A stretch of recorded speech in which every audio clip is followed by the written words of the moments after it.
Chapter 1 of The Art of War. Recording by Paul Z. The Art of War by Sun Tzu. Chapter 1. Laying Plans. 1. Sun Tzu said, "The art of war is of vital importance to the state." 2. It is a matter of life and death, a road either to safety or to ruin. Hence it is a subject of inquiry which can on no account be neglected. 3.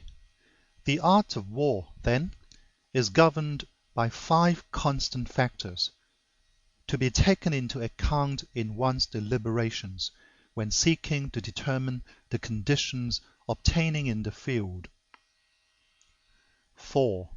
These are the moral law, heaven, earth, the commander, and method and discipline. 5 and 6. The moral law causes the people to be in complete accord with the ruler, so that they will follow him regardless of their lives, undismayed by any danger. 7. Heaven signifies night and day, cold and heat, times and seasons. 8.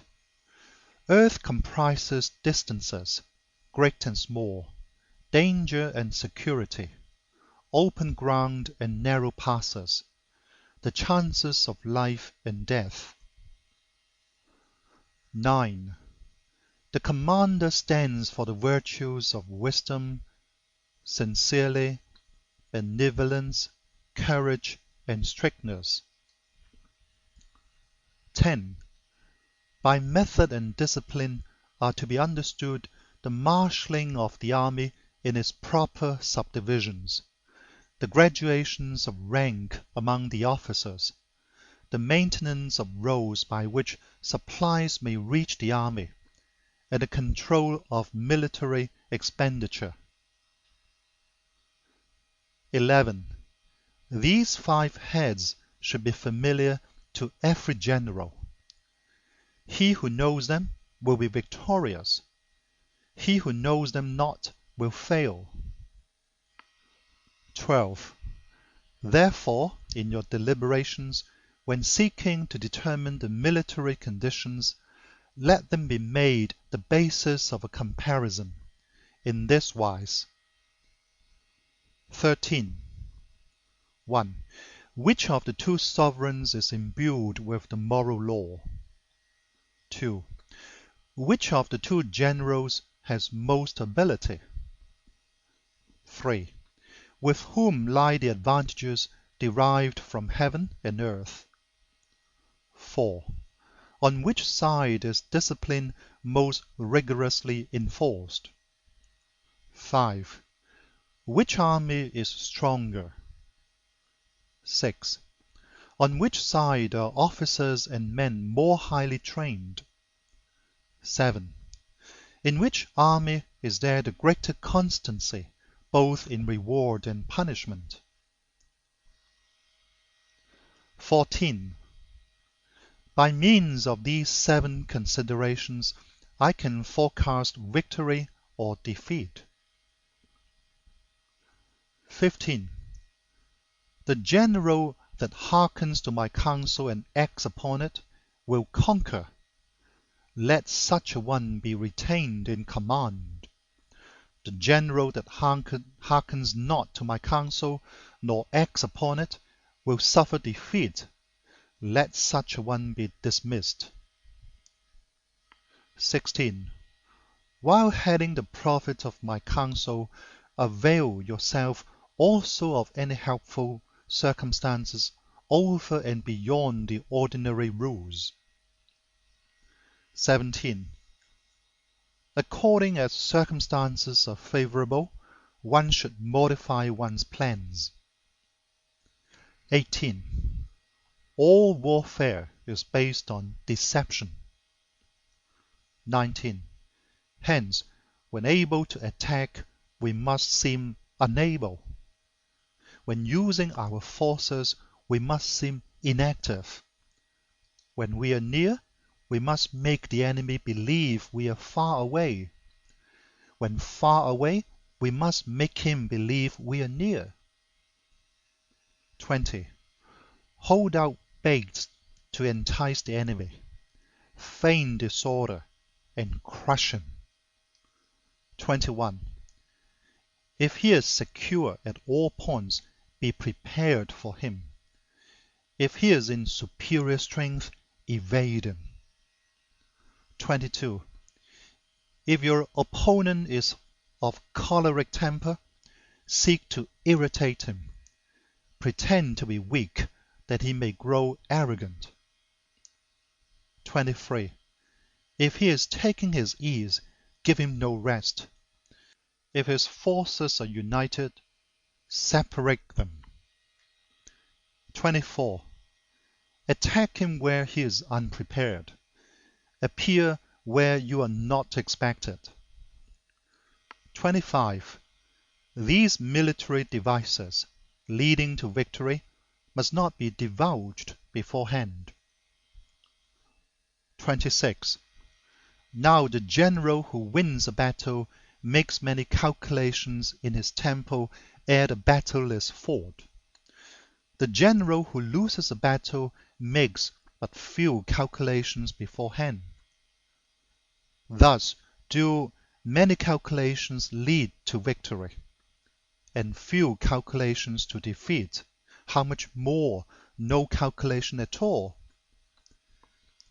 It is by attention to this point that I can foresee who is likely to win or lose.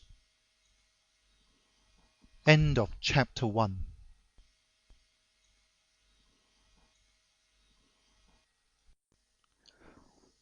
Chapter 2 of The Art of War. Recording by Paul Z.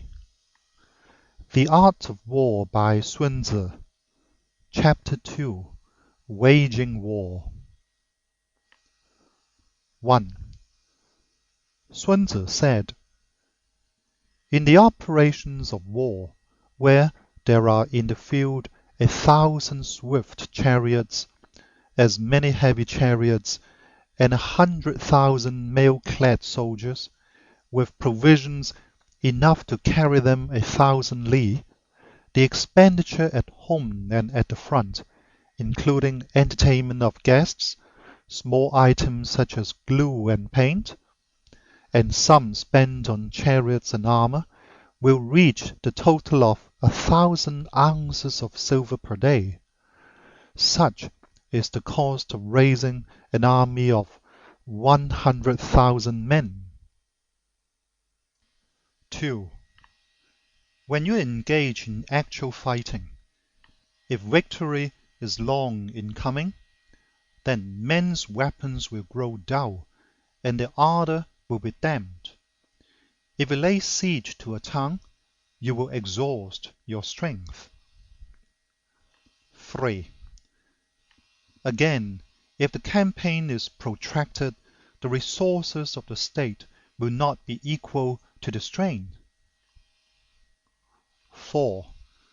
Now, when your weapons are dulled, your ardor damped, your strength exhausted, and your treasure spent, other chieftains will spring up to take advantage of your extremity. Then no man, however wise, will be able to avert the consequences that must ensue. 5. Thus, though we have heard of stupid haste in war, cleverness has never been seen associated with long delays. 6. There is no instance of a country having benefited from prolonged warfare. 7. It is only one who is thoroughly acquainted with the evils of war that can thoroughly understand the profitable way of carrying it on.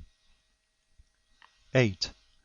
The skillful soldier does not raise a second levy, neither are his supply wagons loaded more than twice. 9. Bring war material with you from home, but forage on the enemy. Thus, the army will have food enough for its needs. 10. Poverty of the state exchequer causes an army to be maintained by contributions from a distance. Contributing to maintain an army at a distance causes the people to be impoverished. 11. On the other hand, the proximity of an army causes prices to go up, and high prices cause the people's substance to be drained away. 12. When the substance is drained away, the peasantry will be afflicted by heavy exactions. 13 and 14.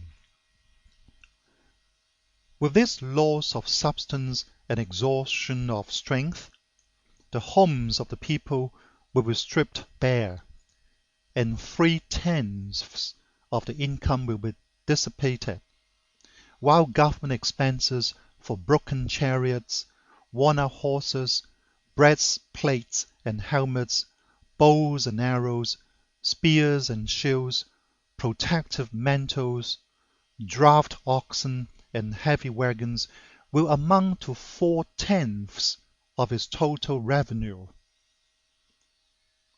15. Hence, a wise general makes a point of foraging on the enemy. 1 cartload of the enemy's provisions is equivalent to 20 of one's own, and likewise a single pickle of his provender is equivalent to 20 from one's own store. 16. Now, in order to kill the enemy, our men must be roused to anger, that there may be advantage from defeating the enemy. They must have their rewards. 17. Therefore, in chariot fighting, when 10 or more chariots have been taken, those should be rewarded who took the first. Our own flags should be substituted for those of the enemy, and the chariots mingled and used in conjunction with ours. The captured soldiers should be kindly treated and kept. 18. This is called using the conquered foe to augment one's own strength. 19. In war, then, let your great object be victory, not lengthy campaigns. 20. Thus, it may be known that the leader of armies is the arbiter of the people's fate, the man on whom it depends whether the nation shall be in peace or in peril. End of chapter 2.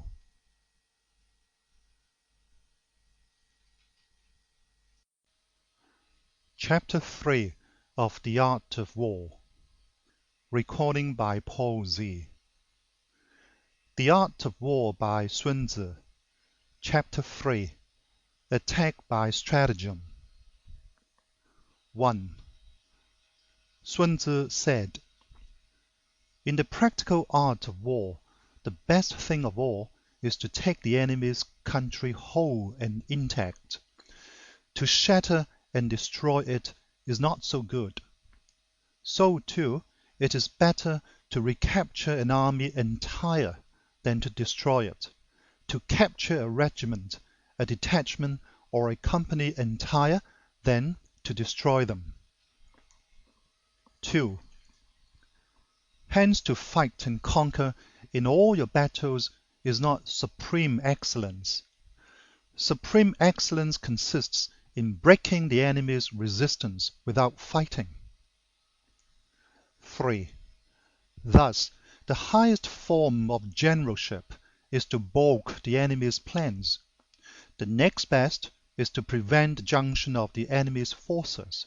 The next in order is to attack the enemy's army in the field, and the worst policy of all is to besiege walled cities. 4. The rule is not to besiege walled cities if it can possibly be avoided. The preparation of mantlets, movable shelters, and various implements of war will take up 3 whole months, and the piling up of mounds over against the walls will take 3 months more. 5. The general, unable to control his irritation, will launch his men to the assault like swarming ants, with the result that 1/3 of his men are slain, while the town still remains untaken. Such are the disastrous effects of a siege. 6. Therefore, the skillful leader subdues the enemy's troops without any fighting. He captures their cities without laying siege to them. He overthrows the kingdom without lengthy operations in the field. 7.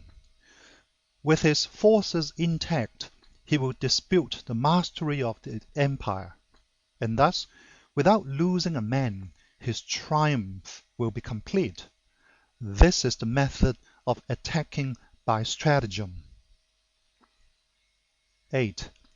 It is the rule in war, if our forces are 10 to the enemy's 1, to surround him; if 5 to 1, to attack him; if twice as numerous, to divide our enemy into 2. 9.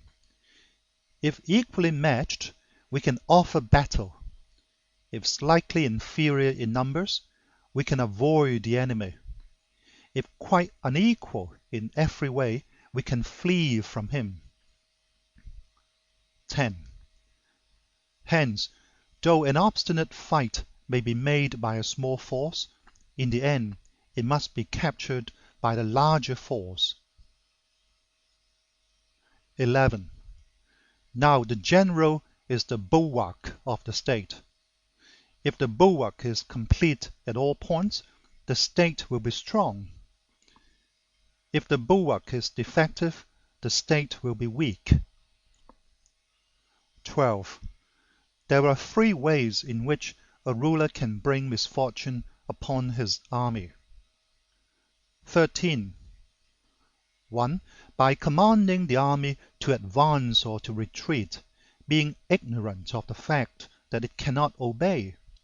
This is called hobbling the army. 14. 2. By attempting to govern an army in the same way as he administers a kingdom, being ignorant of the conditions which obtain in an army. This causes restlessness in the soldiers' minds. 15. 3. By employing the officers of his army without discrimination, through ignorance of the military principle of adaptation to circumstances. This shakes the confidence of the soldiers. 16. But when the army is restless and distrustful, trouble is sure to come from the other feudal princes. This is simply bringing anarchy into the army, and flinging victory away. 17. Thus, we may know that there are 5 essentials for victory. 1. He will win who knows when to fight and when not to fight. 2. He will win who knows how to handle both superior and inferior forces. 3. He will win whose army is animated by the same spirit throughout all its ranks. 4. He will win who, prepared himself, wakes to take the enemy unprepared. 5. He will win who has military capacity and is not interfered with by the sovereign. 18. Hence the saying, If you know the enemy and know yourself, you need not fear the result of 100 battles. If you know yourself but not the enemy, for every victory gained, you will also suffer a defeat. If you know neither the enemy nor yourself, you will succumb in every battle. End of chapter 3.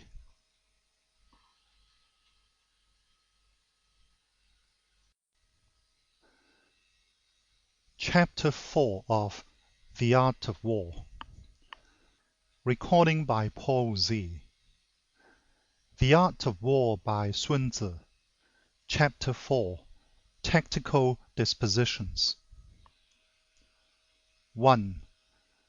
Sun Tzu said, "The good fighters of old first put themselves beyond the possibility of defeat, and then waited for an opportunity of defeating the enemy." 2. To secure ourselves against defeat lies in our own hands, but the opportunity of defeating the enemy is provided by the enemy himself. 3. Thus, the good fighter is able to secure himself against defeat, but cannot make certain of defeating the enemy. 4. Hence the saying, "One may know how to conquer without being able to do it." 5. Security against defeat implies defensive tactics. Ability to defeat the enemy means taking the offensive. 6.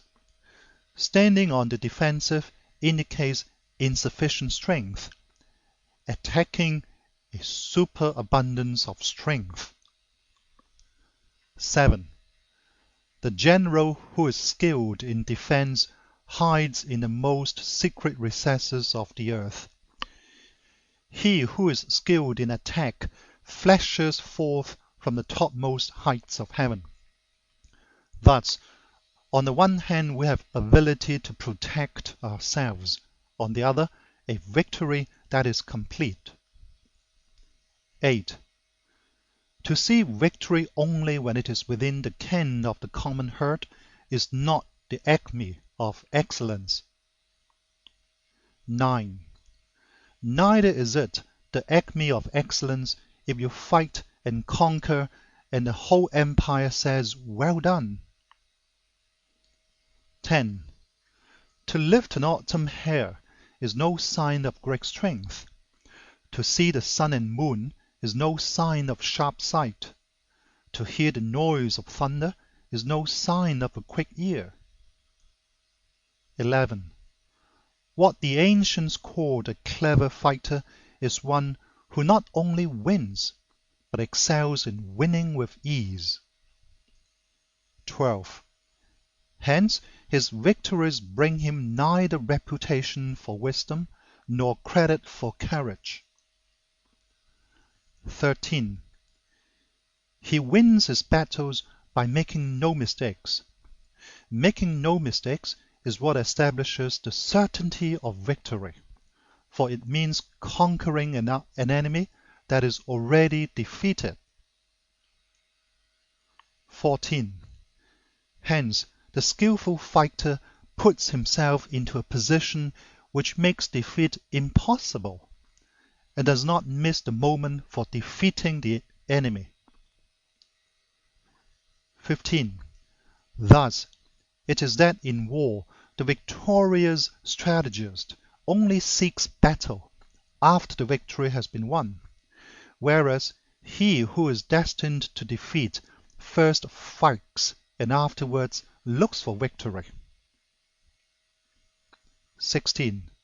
The consummate leader cultivates the moral law and strictly adheres to method and discipline. Thus, it is in his power to control success. 17.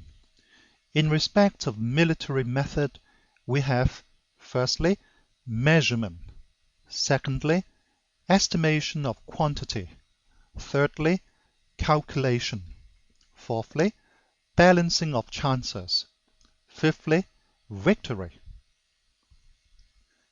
18.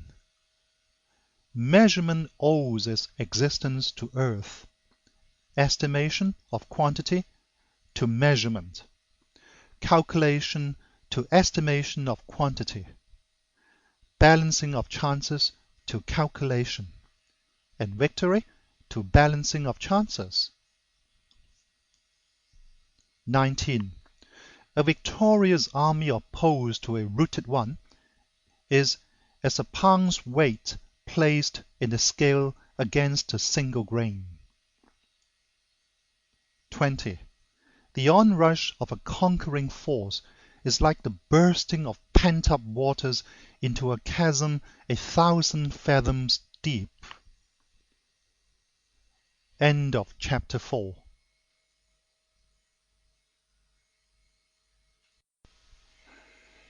Chapter 5 of The Art of War. The Art of War by Sun Tzu. Chapter 5. Energy. 1. Sun Tzu said, "The control of a large force is the same principle as the control of a few men. It is merely a question of dividing up their numbers." 2. Fighting with a large army under your command is no wise different from fighting with a small one. It is merely a question of instituting signs and signals. 3. To ensure that your whole host may withstand the brunt of the enemy's attack and remain unshaken, this is effected by maneuvers direct and indirect. 4. That the impact of your army may be like a grindstone dashed against an egg. This is effected by the signs of weak points and strong.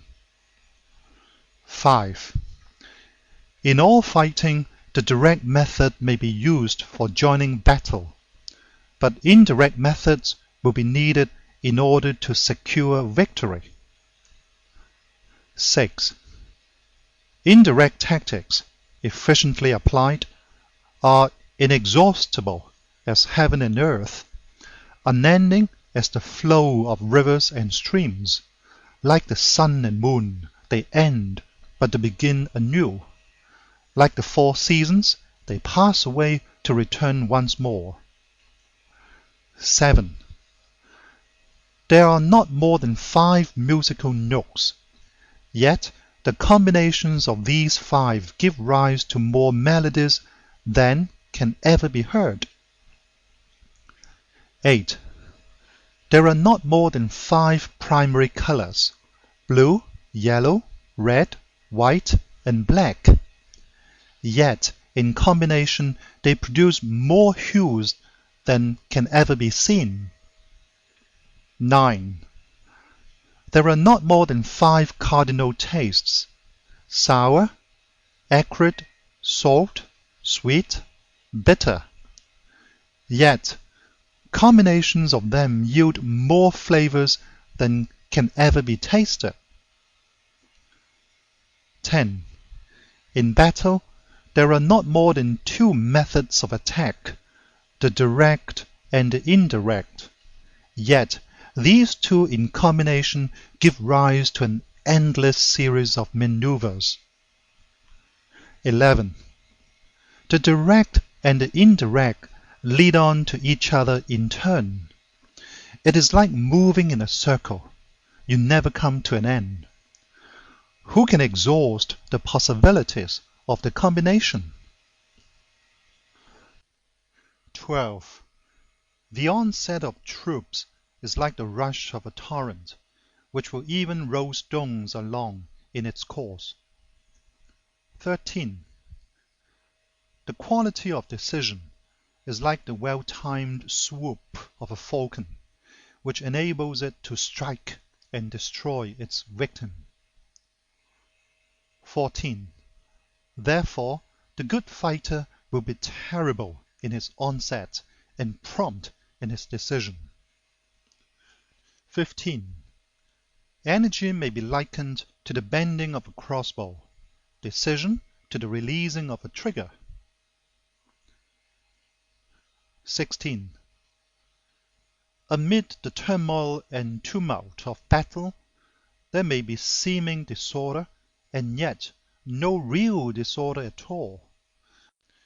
Amid confusion and chaos, your array may be without head or tail, yet it will be proof against defeat. 17. Simulated disorder postulates perfect discipline. Simulated fear postulates courage. Simulated weakness postulates strength. 18.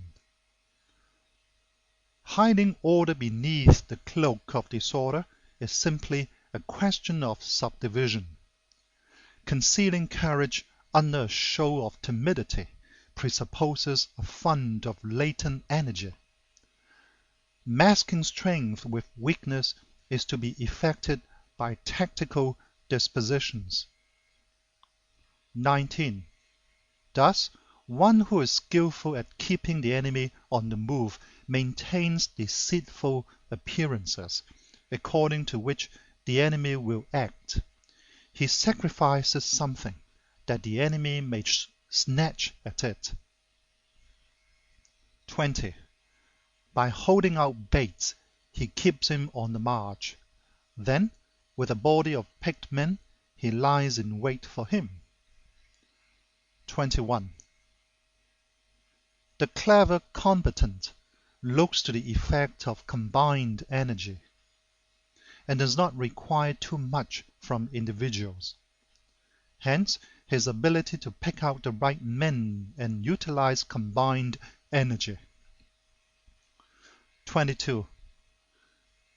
When he utilizes combined energy, his fighting men become as it were like unto rolling logs or stones. For it is the nature of a log or stone to remain motionless on level ground, and to move when on a slope; if four-cornered, to come to a standstill, but if round-shaped, to go rolling down. 23. Thus, the energy developed by good fighting men is as the momentum of a round stone rolled down a mountain thousands of feet in height. So much on the subject of energy. End of chapter 5.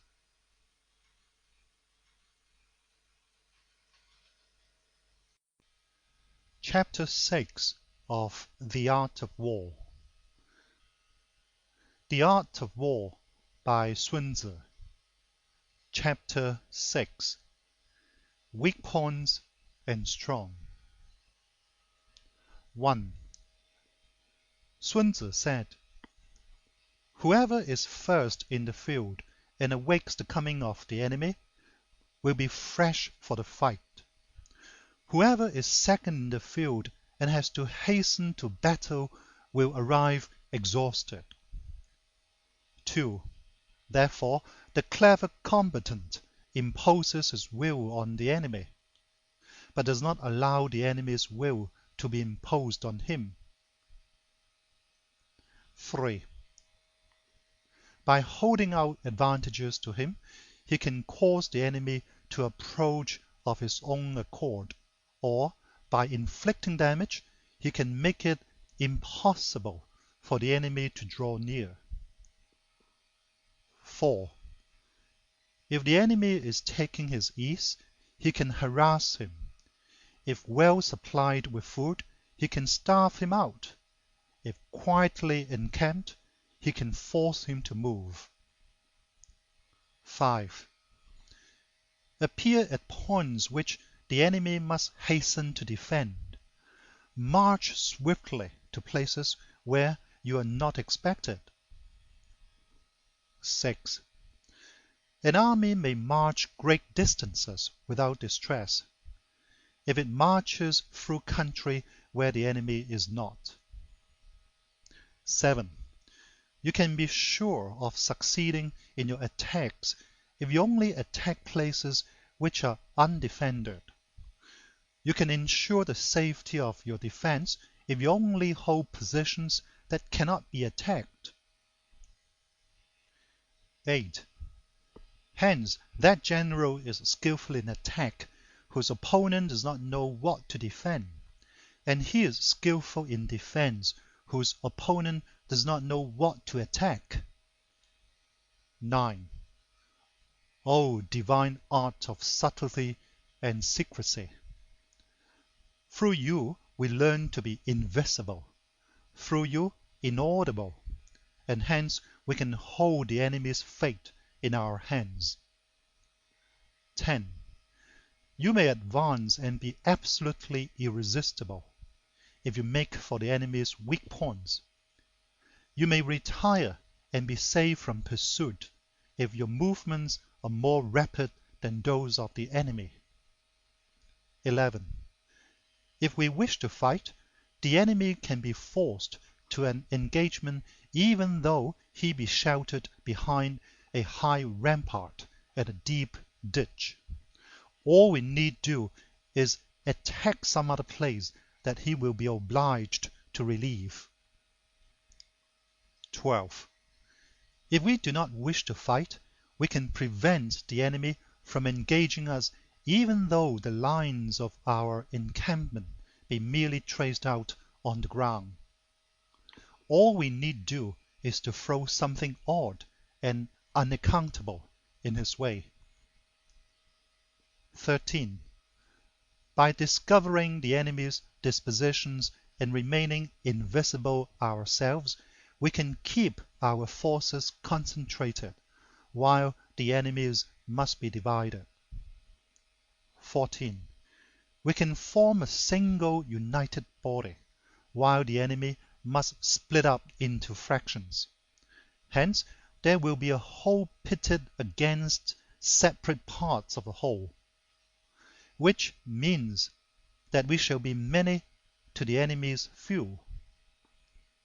15.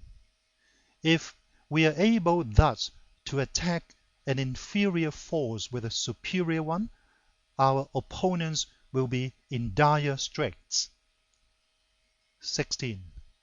The spot where we intend to fight must not be made known, for then the enemy will have to prepare against a possible attack at several different points, and his forces being thus distributed in many directions, the numbers we shall have to face at any given point will be proportionately few.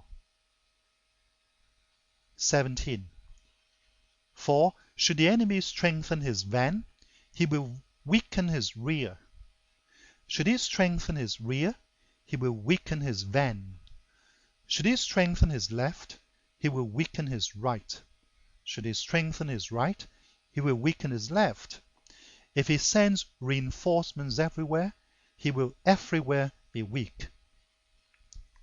18.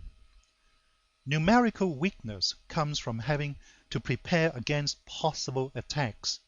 Numerical strength from compelling our adversary to make these preparations against us. 19. Knowing the place and the time of the coming battle, we may concentrate from the greatest distances in order to fight. 20. But if neither time nor place be known, then the left wing will be impotent to succor the right, the right equally impotent to succor the left, the van unable to relieve the rear, or the rear to support the van. How much more so if the furthest portions of the army are anything under 100 li apart, and even the nearest are separated by several li. 21. Though according to my estimate the soldiers of Yue exceed our own in number, that shall advantage them nothing in the matter of victory. I say then that victory can be achieved. 22. Though the enemy be stronger in numbers, we may prevent him from fighting. Scheme so as to discover his plans and the likelihood of their success. 23. Rouse him and learn the principle of his activity or inactivity. Force him to reveal himself so as to find out his vulnerable spots. 24. Carefully compare the opposing army with your own, so that you may know where strength is superabundant and where it is deficient. 25. In making tactical dispositions, the highest pitch you can attain is to conceal them. Conceal your dispositions, and you will be safe from the prying of the subtlest spies, from the machinations of the wisest brains. 26. How victory may be produced for them out of the enemy's own tactics, that is what the multitude cannot comprehend. 27. All men can see the tactics whereby I conquer, but what none can see is the strategy out of which victory is evolved. 28. Do not repeat the tactics which have gained you one victory, but let your methods be regulated by the infinite variety of circumstances. 29. Military tactics are like unto water, for water in its natural course runs away from high places and hastens downwards. 30. So in war, the way is to avoid what is strong and to strike at what is weak. 31. Water shapes its course according to the nature of the ground over which it flows. The soldier works out his victory in relation to the foe whom he is facing. 32. Therefore, just as water retains no constant shape, so in warfare there are no constant conditions. 33. He who can modify his tactics in relation to his opponent and thereby succeed in winning may be called a heaven-born captain. 34. The 5 elements, water, fire, wood, metal, earth, are not always equally predominant. The 4 seasons make way for each other in turn. There are short days and long. The moon has its periods of waning and waxing. End of chapter 6.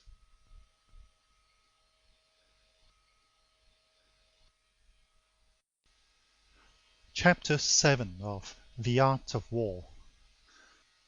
The Art of War by Sun Tzu. Chapter 7. Maneuvering. 1. Sun Tzu said, in war the general receives his commands from the sovereign. 2.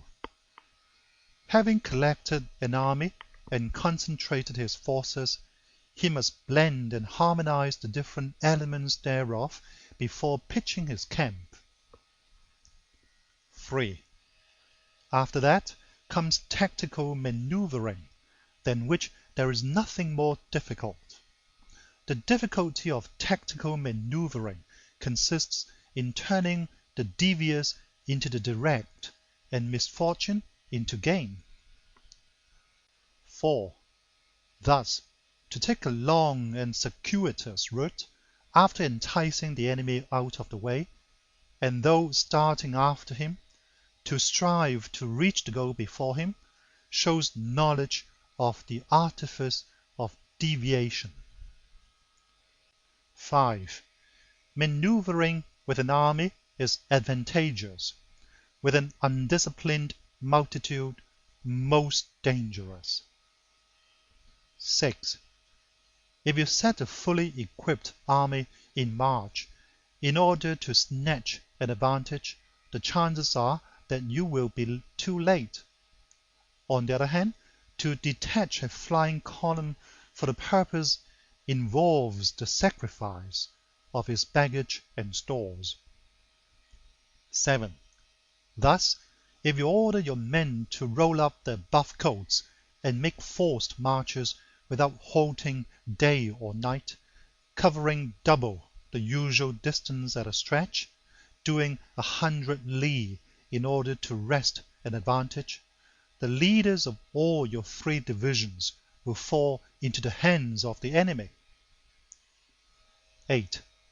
The stronger men will be in front, the jaded ones will fall behind, and on this plan only 1/10 of your army will reach its destination. 9. If you march 50 li in order to outmaneuver the enemy, you will lose the leader of your first division, and only half your force will reach the goal. 10. If you march 30 li with the same object, 2/3 of your army will arrive. 11. We may take it, then, that an army without its baggage train is lost. Without provisions, it is lost. Without basis of supply, it is lost. 12. We cannot enter into alliances until we are acquainted with the designs of our neighbors. 13. We are not fit to lead an army on the march unless we are familiar with the face of the country, its mountains and forests, its pitfalls and precipices, its marshes and swamps. 14. We shall be unable to turn natural advantage to account unless we make use of local guides. 15. In war, practice dissimulation, and you will succeed. 16. Whether to concentrate or to divide your troops must be decided by circumstances. 17. Let your rapidity be that of the wind, your compactness that of the forest. 18. In raiding and plundering be like fire, is immovability like a mountain. 19. Let your plans be dark and impenetrable as night, and when you move, fall like a thunderbolt. 20. When you plunder a countryside, let the spoil be divided amongst your men. When you capture new territory, cut it up into allotments for the benefit of the soldiery. 21. Ponder and deliberate before you make a move. 22. He will conquer who has learned the artifice of deviation. Such is the art of maneuvering. 23. The Book of Army Management says, on the field of battle, the spoken word does not carry far enough. Hence, the institution of gongs and drums. Nor can ordinary objects be seen clearly enough. Hence, the institution of banners and flags. 24. Gongs and drums, banners and flags are means whereby the ears and eyes of the host may be focused on one particular point. 25. The host, thus forming a single united body, is it impossible either for the brave to advance alone, or for the cowardly to retreat alone? This is the art of handling large masses of men. 26. In night fighting, then, make much use of signal fires and drums, and in fighting by day, of flags and banners, as a means of influencing the ears and eyes of your army. 27. A whole army may be robbed of its spirit. A commander-in-chief may be robbed of his presence of mind. 28. Now, a soldier's spirit is keenest in the morning. By noonday it has begun to flag, and in the evening his mind is bent only on returning to camp. 29. A clever general, therefore, avoids an army when its spirit is keen, but attacks it when it is sluggish and inclined to return.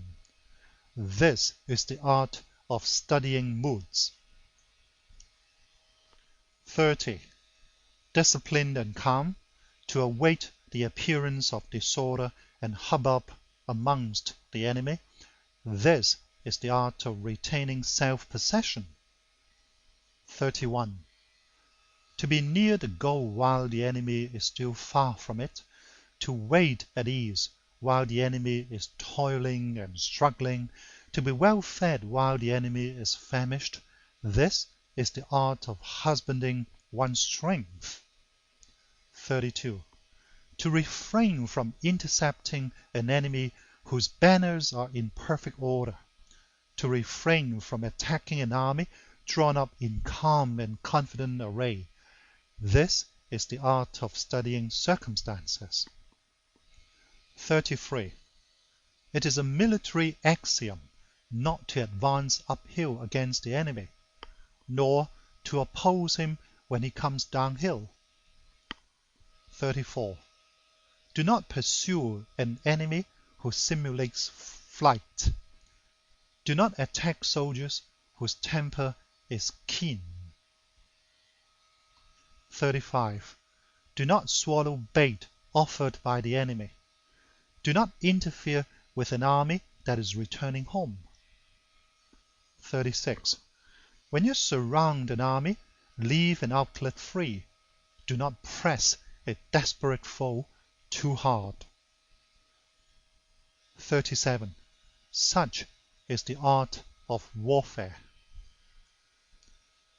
End of chapter 7.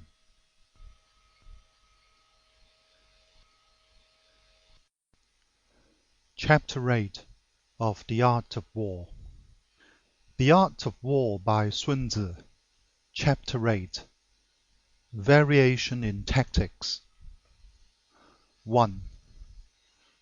Sun Tzu said, "In war, the general receives his commands from the sovereign, collects his army, and concentrates his forces." 2. When in difficult country, do not encamp. In country where high roads intersect, join hands with your allies. Do not linger in dangerously isolated positions. In hemmed-in situations, you must resort to stratagem. In desperate position, you must fight. 3. There are roads which must not be followed, armies which must be not attacked, towns which must not be besieged, positions which must not be contested, commands of the sovereign which must not be obeyed. 4. The general who thoroughly understands the advantages that accompany variation of tactics knows how to handle his troops. 5. The general who does not understand these may be well acquainted with the configuration of the country, yet he will not be able to turn his knowledge to practical account. 6. So the student of war who is unversed in the art of war, of varying his plans, even though he be acquainted with the 5 advantages, will fail to make the best use of his men. 7. Hence, in a wise leader's plans, considerations of advantage and of disadvantage will be blended together. 8.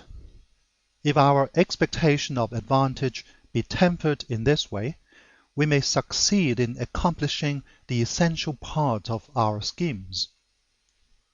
9. If, on the other hand, in the midst of difficulties we are always ready to seize an advantage, we may extricate ourselves from misfortune. 10. Reduce the hostile chiefs by inflicting damage on them, and make trouble for them, and keep them constantly engaged. Hold out specious allurements, and make them rush to any given point. 11. The art of war teaches us to rely not on the likelihood of the enemy's not coming, but on our own readiness to receive him, not on the chance of his not attacking, but rather on the fact that we have made our position unassailable. 12. There are 5 dangerous faults which may affect a general. 1. Recklessness, which leads to destruction. 2. Cowardice, which leads to capture. 3. A hasty temper, which can be provoked by insults. 4. A delicacy of honor, which is sensitive to shame. 5. Over-solicitude for his men, which exposes him to worry and trouble. 13. These are the 5 besetting sins of a general, ruinous to the conduct of war. 14. When an army is overthrown and its leader slain, the cause will surely be found among these 5 dangerous faults. Let them be a subject of meditation. End of chapter 8.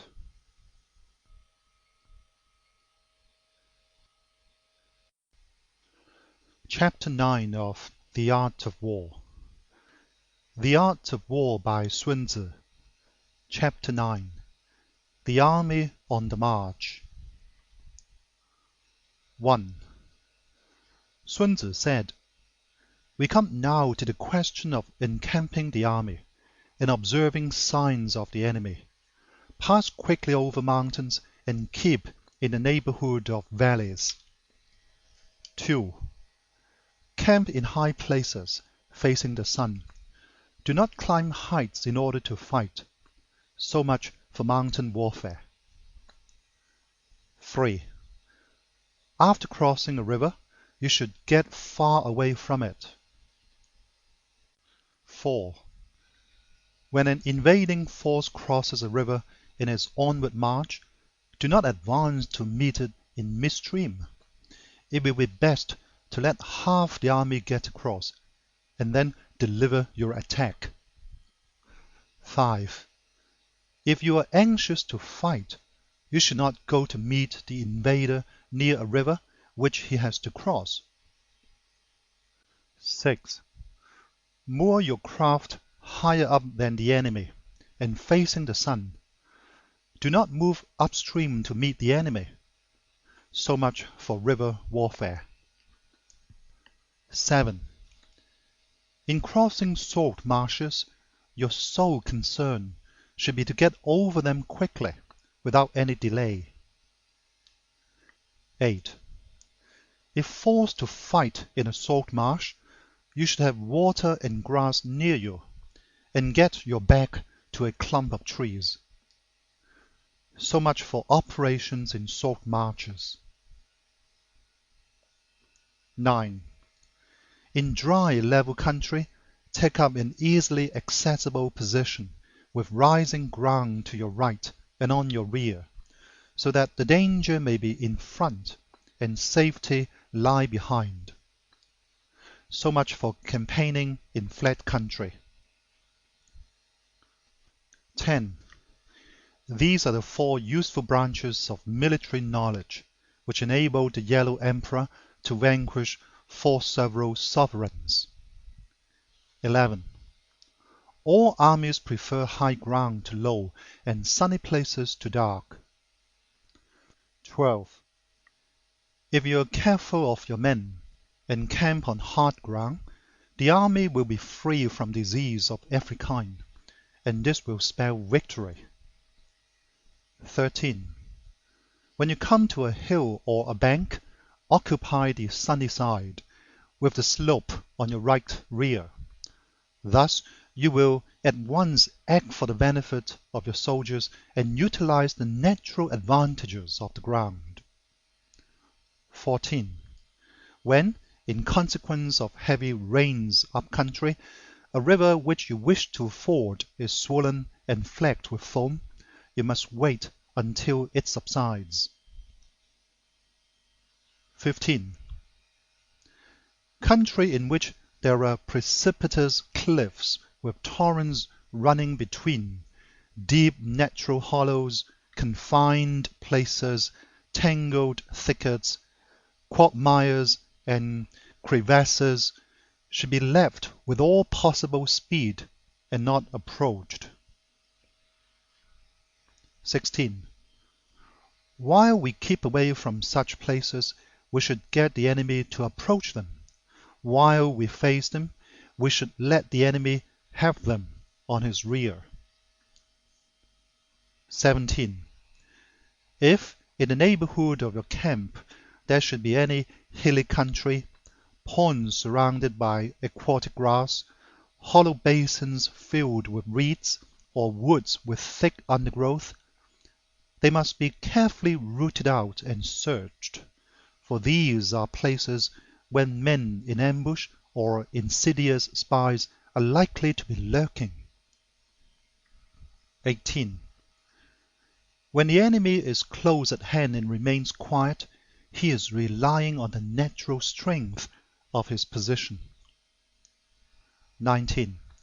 When he keeps aloof and tries to provoke a battle, he is anxious for the other side to advance. 20. If his place of encampment is easy of access, he is tendering a bait. 21. Movement amongst the trees of a forest shows that the enemy is advancing. The appearance of a number of screens in the midst of thick grass means that the enemy wants to make us suspicious. 22. The rising of birds in the flight is the sign of an ambuscade. Startled beasts indicate that a sudden attack is coming. 23. When there is dust rising in a high column, it is the sign of chariots advancing. When the dust is low, but spread over a wide area, it betokens the approach of infantry. When it branches out in different directions, it shows that parties have been sent to collect firewood. A few clouds of dust moving to and fro signify that the army is encamping. 24. Humble words and increased preparations are signs that the enemy is about to advance. Violent language and driving forward as if to the attack are signs that he will retreat. 25. When the light chariots come out first and take up a position on the wings, it is a sign that the enemy is forming for battle. 26. Peace proposals unaccompanied by a sworn covenant indicate a plot. 27. When there is much running about and the soldiers fall into rank, it means that the critical moment has come. 28. When some are seen advancing and some retreating, it is a lure. 29. When the soldiers stand leaning on their spears, they are faint from want of food. 30. If those who are sent to draw water begin by drinking themselves, the army is suffering from thirst. 31. If the enemy sees an advantage to be gained and makes no effort to secure it, the soldiers are exhausted. 32. If birds gather on any spot, it is unoccupied. Clamor by night betokens nervousness. 33. If there is disturbance in the camp, the general's authority is weak. If the banners and flags are shifted about, sedition is afoot. If the officers are angry, it means that the men are weary. 34. When an army feeds its horses with grain and kills its cattle for food, and when the men do not hang the cooking pots over the campfires, showing that they will not return to their tents, you may know that they are determined to fight to the death. 35. The sight of men whispering together in small knots or speaking in subdued tones points to disaffection amongst the rank and file. 36. Too frequent rewards signify that the enemy is at the end of his resources. Too many punishments betray a condition of dire distress. 37. To begin by bluster, but afterwards to take fright at the enemy's numbers, shows a supreme lack of intelligence. 38. When envoys are sent with compliments in their mouths, it is a sign that the enemy wishes for a truce. 39. If the enemy's troops march up angrily and remain facing ours for a long time without either joining battle or taking themselves off again, the situation is one that demands great vigilance and circumspection. 40. If our troops are no more in number than the enemy, that is amply sufficient. It only means that no direct attack can be made.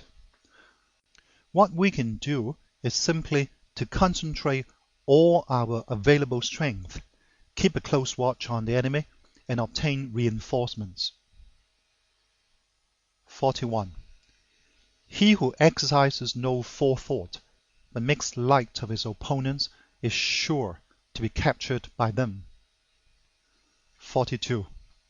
If soldiers are punished before they have grown attached to you, they will not prove submissive, and unless submissive, then will be practically useless.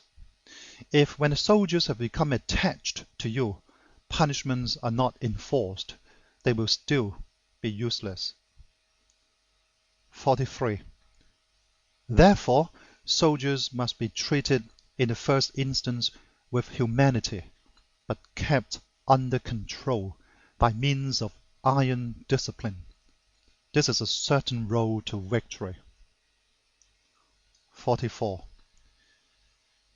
If in training soldiers commands are habitually enforced, the army will be well disciplined. If not, its discipline will be bad. 45.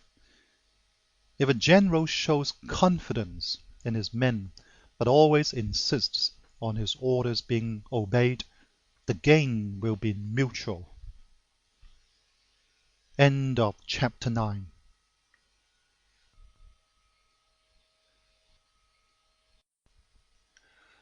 Chapter 10 of The Art of War. The Art of War by Sun Tzu. Chapter 10. 1. Sun Tzu said, "We may distinguish 6 kinds of terrain, to wit, 1. Accessible ground, 2. Entangling ground, 3. Temporizing ground, 4. Narrow passes, 5. Precipitous heights, 6. Positions at a great distance from the enemy." 2. Ground which can be freely traversed by both sides is called accessible. 3. With regard to ground of this nature, be before the enemy in occupying the raised and sunny spots, and carefully guard your line of supplies. Then you will be able to fight with advantage. 4. Ground which can be abandoned but is hard to reoccupy, is called entangling. 5. From a position of this sort, if the enemy is unprepared, you may sally forth and defeat him. But if the enemy is prepared for your coming, and you fail to defeat him, then, return being impossible, disaster will ensue. 6. When the position is such that neither side will gain by making the first move, it is called temporizing ground. 7. In a position of this sort, even though the enemy should offer us an attractive bait, it will be advisable not to stir forth, but rather to retreat, thus enticing the enemy in his turn. Then, when part of his army has come out, we may deliver our attack with advantage. 8. With regard to narrow passes, if you can occupy them first, let them be strongly garrisoned and await the advent of the enemy. 9. Should the army forestall you in occupying a pass, do not go after him if the pass is fully garrisoned, but only if it is weakly garrisoned. 10. With regard to precipitous heights, if you are beforehand with your adversary, you should occupy the raised and sunny spots, and there wait for him to come up. 11. If the enemy has occupied them before you, do not follow him, but retreat and try to entice him away. 12. If you are situated at a great distance from the enemy, and the strength of the two armies is equal, it is not easy to provoke a battle, and fighting will be to your disadvantage. 13. These 6 are the principles connected with earth. The general who has attained a responsible post must be careful to study them. 14. Now an army is exposed to 6 several calamities, not arising from natural causes, but from faults for which the general is responsible. These are 1. Flight, 2. Insubordination, 3. Collapse, 4. Ruin, 5. Disorganization, 6. Rout. 15. Other conditions being equal, if one force is hurled against another 10 times its size, the result will be the flight of the former. 16.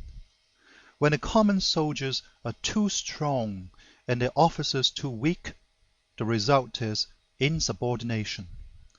When the officers are too strong and the common soldiers too weak, the result is collapse.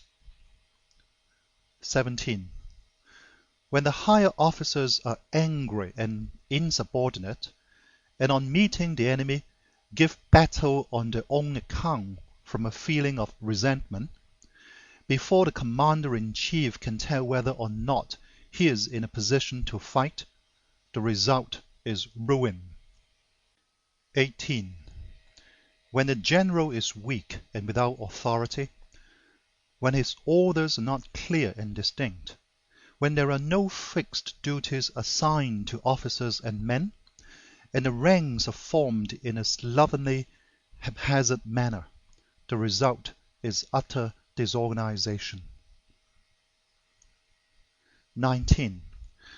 When a general, unable to estimate the enemy's strength, allows an inferior force to engage a larger one, or hurls a weak detachment against a powerful one, and neglects to place picked soldiers in the front rank, the result must be rout. 20. These are 6 ways of courting defeat, which must be carefully noted by the general who has attained a responsible post. 21. The natural formation of the country is the soldier's best ally. But the power of estimating the adversary, of controlling the forces of victory, and of shrewdly calculating difficulties, dangers, and distances constitutes the test of a great general. 22. He who knows these things, and in fighting puts his knowledge into practice, will win his battles. He who knows them not, nor practices them, will surely be defeated. 23. If fighting is sure to result in victory, then you must fight, even though the ruler forbid it. If fighting will not result in victory, then you must not fight, even at the ruler's bidding. 24. The general who advances without coveting fame and retreats without fearing disgrace, whose only thought is to protect his country and do good service for his sovereign, is the jewel of the kingdom. 25. Regard your soldiers as your children, and they will follow you into the deepest valleys. Look upon them as your own beloved sons, and they will stand by you even unto death. 26. If, however, you are indulgent, but unable to make your authority felt, kind-hearted, but unable to enforce your commands, and incapable, moreover, of quelling disorder, then your soldiers must be likened to spoiled children. They are useless for any practical purpose. 27. If we know that our own men are in a condition to attack, but are unaware that the enemy is not open to attack, we have gone only halfway towards victory. 28. If we know that the enemy is open to attack, but are unaware that our own men are not in a condition to attack, we have gone only halfway towards victory. 29. If we know that the enemy is open to attack, and also know that our men are in a condition to attack, but are unaware that the nature of the ground makes fighting impracticable, we have still gone only halfway towards victory. 30. Hence, the experienced soldier, once in motion, is never bewildered. Once he has broken camp, he is never at a loss. 31. Hence, the saying, if you know the enemy and know yourself, your victory will not stand in doubt. If you know heaven and know earth, you may make your victory complete. End of chapter 10.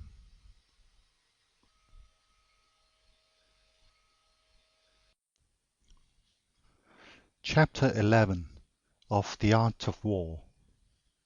The Art of War by Sun Tzu. Chapter 11. The 9 Situations. 1. Sun Tzu said, the art of war recognizes 9 varieties of ground. 1. Dispersive ground. 2. Facile ground. 3. Contentious ground. 4. Open ground. 5. Ground of intersecting highways. 6. Serious ground. 7. Difficult ground. 8. Hemmed-in ground. 9. Desperate ground. 2. When a chieftain is fighting in his own territory, it is dispersive ground. 3. When he has penetrated into hostile territory, but to no great distance, it is facile ground. 4. Ground the possession of which imports great advantage to either side is contentious ground. 5. Ground on which each side has liberty of movement is open ground. 6. Ground which forms the key to 3 contiguous states, so that he who occupies it first has most of the empire at his command, is a ground of intersecting highways. 7. When an army has penetrated into the heart of a hostile country, leaving a number of fortified cities in its rear, it is serious ground. 8. Mountain forests, rugged steeps, marshes and fens, all country that is hard to traverse. This is difficult ground. 9. Ground which is reached through narrow gorges, and from which we can only retire by tortuous paths, so that a small number of the enemy would suffice to crush a large body of our men. This is hemmed-in ground. 10. Ground on which we can only be saved from destruction by fighting without delay is desperate ground. 11. On dispersive ground, therefore, fight not. On facile ground, hold not. On contentious ground, attack not. 12. On open ground, do not try to block the enemy's way. On the ground of intersecting highways, join hands with your allies. 13. On serious ground, gather in plunder. In difficult ground, keep steadily on the march. 14. On hemmed-in ground, resort to stratagem. On desperate ground, fight. 15. Those who were called skillful leaders of old knew how to drive a wedge between the enemy's front and rear, to prevent cooperation between his large and small divisions, to hinder the good troops from rescuing the bad, the officers from rallying the men. 16. When the enemy's men were united, they managed to keep them in disorder. 17. When it was to their advantage, they made a forward move. When otherwise, they stopped still. 18. If asked how to cope with the great host of the enemy in orderly array and on the point of marching to the attack, I should say, begin by seizing something which your opponent holds dear. Then he will be amenable to your will. 19. Rapidity is the essence of war. Take advantage of the enemy's unreadiness, make a way by unexpected routes, and attack unguarded spots. 20. The following are the principles to be observed by an invading force. The further you penetrate into a country, the greater will be the solidarity of your troops, and thus the defenders will not prevail against you. 21. Make forays in fertile country in order to supply your army with food. 22. Carefully study the well-being of your men and do not overtax them. Concentrate your energy and hoard your strength. Keep your army continually on the move and devise unfathomable plans. 23. Throw your soldiers into positions whence there is no escape, and they will prefer death to flight. If they will face death, there is nothing they may not achieve. Officers and men alike will put forth their uttermost strength. 24. Soldiers, when in desperate straits, lose the sense of fear. If there is no place of refuge, they will stand firm. If they are in hostile country, they will show a stubborn front. If there is no help for it, they will fight hard. 25. Thus, without waiting to be marshaled, the soldiers will be constantly on the qui-vive. Without waiting to be asked, they will do your will. Without restrictions, they will be faithful. Without giving orders, they can be trusted. 26. Prohibit the taking of omens and do away with superstitious doubts. Then, until death itself comes, no calamity need be feared. 27. If our soldiers are not overburdened with money, it is not because they have a distaste for riches. If their lives are not unduly long, it is not because they are disinclined to longevity. 28.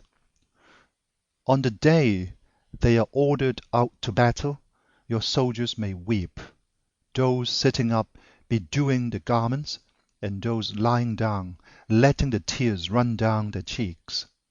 But let them once be brought to bay, and they will display the courage of a Chu or a Kuei. 29. The skillful tactician may be likened to the shuai jian. Now, the shuai jian is a snake that is found in the Chung Mountains.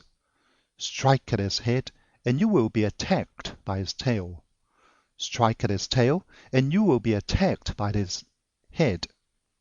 Strike at its middle, and you will be attacked by head and tail both. 30. Asked if an army can be made to imitate the shuai jian, I should answer yes, for the men of Wu and the men of Yue are enemies. Yet, if they are crossing a river in the same boat and are caught by a storm, they will come to each other's assistance, just as the left hand helps the right. 31. Hence, it is not enough to put one's trust in the tethering of horses and the bearing of chariot wheels in the ground. 32. The principle on which to manage an army is to set up one standard of courage which all must reach. 33. How to make the best of both strong and weak, that is a question involving the proper use of ground. 34. Thus, the skillful general conducts his army just as though he were leading a single man, willy-nilly, by the hand. 35. It is the business of a general to be quiet, and thus ensure secrecy, upright and just, and thus maintain order. 36. He must be able to mystify his officers and men by false reports and appearances, and thus keep them in total ignorance. 37. By altering his arrangements and changing his plans, he keeps the enemy without definite knowledge. By shifting his camp and taking circuitous routes, he prevents the enemy from anticipating his purpose. 38. At the critical moment, the leader of an army acts like one who has climbed up a height and then kicks away the ladder behind him. He carries his men deep into the hostile territory before he shows his hand. 39. He burns his boats and breaks his cooking pots. Like a shepherd driving a flock of sheep, he drives his men this way and that, and nothing knows whither he is going. 40. To muster his host and bring it into danger, this may be termed the business of the general. 41. The different measures suited to the 9 varieties of ground, the expediency of aggressive or defensive tactics, and the fundamental laws of human nature, these are things that must most certainly be studied. 42. When invading hostile territory, the general principle is that penetrating deeply brings cohesion. Penetrating but a short way means dispersion. 43. When you leave your own country behind and take your army across neighborhood territory, you find yourself on critical ground. When there are means of communication on all four sides, the ground is one of intersecting highways. 44. When you penetrate deeply into a country, it is serious ground. When you penetrate but a little way, it is facile ground. 45. When you have the enemy's strongholds on your rear and narrow passes in front, it is hemmed-in ground. When there is no place of refuge at all, it is desperate ground.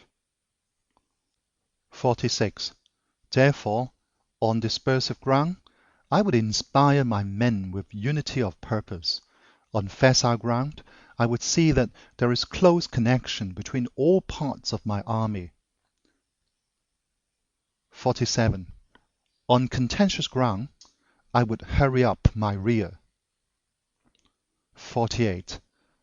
On open ground, I would keep a vigilant eye on my defenses. On ground of intersecting highways, I would consolidate my alliances. 49. On serious ground, I would try to ensure a continuous stream of supplies.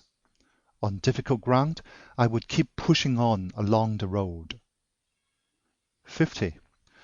On hemmed-in ground, I would block any way of retreat. On desperate ground, I would proclaim to my soldiers the hopelessness of saving their lives. 51. For it is the soldier's disposition to offer an obstinate resistance when surrounded, to fight hard when he cannot help himself, and to obey promptly when he has fallen into danger. 52. We cannot enter into alliance with neighboring princes until we are acquainted with their designs. We are not fit to lead an army on the march unless we are familiar with the face of the country, its mountains and forests, its pitfalls and precipices, its marshes and swamps. We shall be unable to turn natural advantages to account unless we make use of local guides. 53. To be ignored of any one of the following 4 or 5 principles does not befit a warlike prince. 54.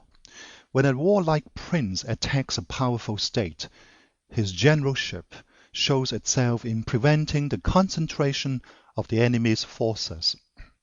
He overawes his opponents, and the allies are prevented from joining against him. 55. Hence, he does not strive to ally himself with all and sundry, nor does he foster the power of other states. He carries out his own secret designs, keeping his antagonists in awe. Thus, he is able to capture their cities and overthrow their kingdoms. 56. Bestow rewards without regard to rule. Issue orders without regard to previous arrangements, and you will be able to handle a whole army as though you had to do with but a single man. 57. Confront your soldiers with the deed itself. Never let them know your design. When the outlook is bright, bring it before their eyes, but tell them nothing when the situation is gloomy. 58. Place your army in deadly peril, and it will survive. Plunge it into desperate straits, and it will come off in safety. 59. For it is precisely when a force has fallen into harm's way that it is capable of striking a blow for victory. 60. Success in warfare is gained by carefully accommodating ourselves to the enemy's purpose. 61. By persistently hanging on the enemy's flank, we shall succeed in the long run in killing the commander-in-chief.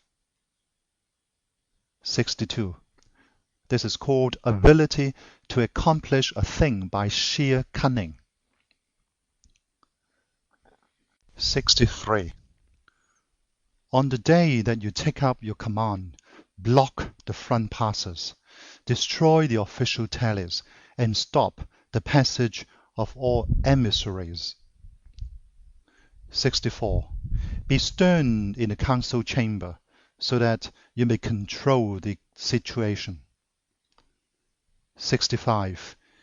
If the enemy leaves a door open, you must rush in. 66. Forestall your opponent by seizing what he holds dear, and subtly contrive to time his arrival on the ground. 67. Walk in the path defined by rule, and accommodate yourself to the enemy until you can fight a decisive battle. 68. At first, then, exhibit the coyness of a maiden until the enemy gives you an opening. Afterwards, emulate the rapidity of a running hare, and it will be too late for the enemy to oppose you. End of chapter 11.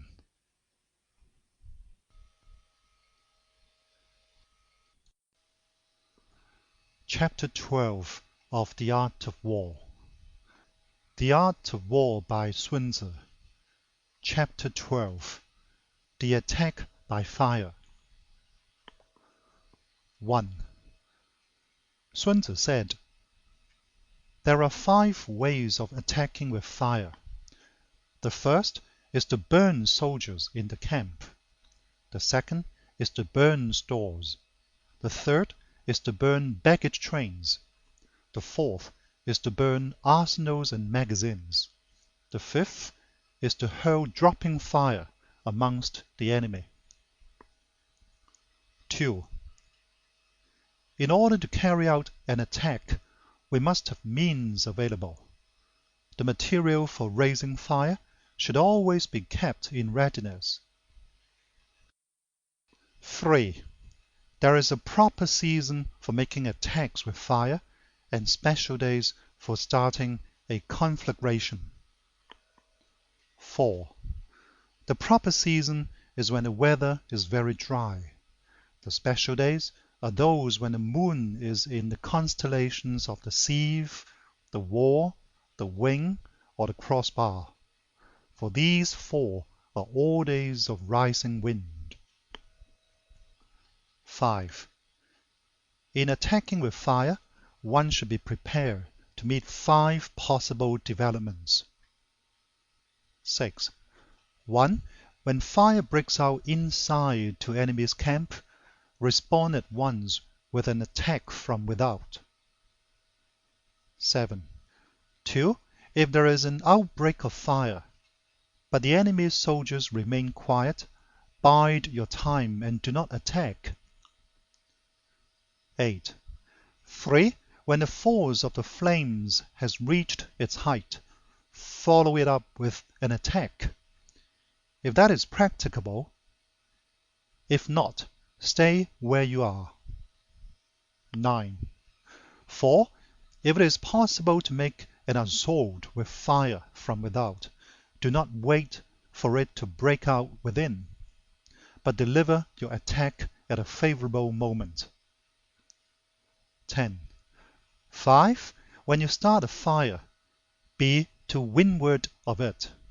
Do not attack from the leeward. 11. A wind that rises in the daytime lasts long, but a night breeze soon falls. 12.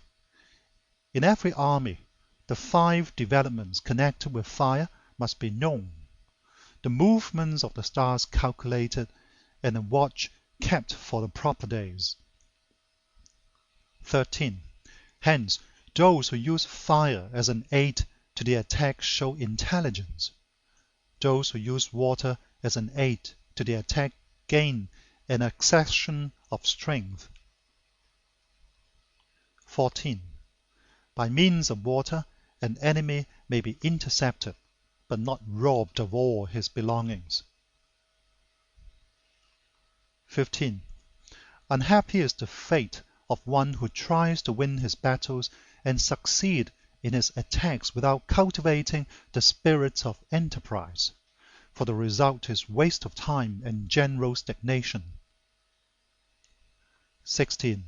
Hence the saying, the enlightened ruler lays his plans well ahead. The good general cultivates his resources. 17. Move not unless you see an advantage. Use not your troops unless there is something to be gained. Fight not unless the position is critical. 18. No ruler should put troops into the field merely to gratify his own spleen. No general should fight a battle simply out of pique. 19. If it is to your advantage, make a forward move. If not, stay where you are. 20. Anger may in time change to gladness. Vexation may be succeeded by content. 21. But a kingdom that has once been destroyed can never come again into being, nor can the dead ever be brought back to life. 22. Hence, the enlightened ruler is heedful, and a good general full of caution. This is the way to keep a country at peace and an army intact.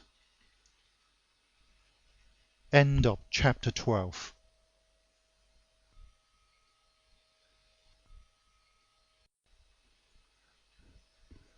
Chapter 13 of The Art of War.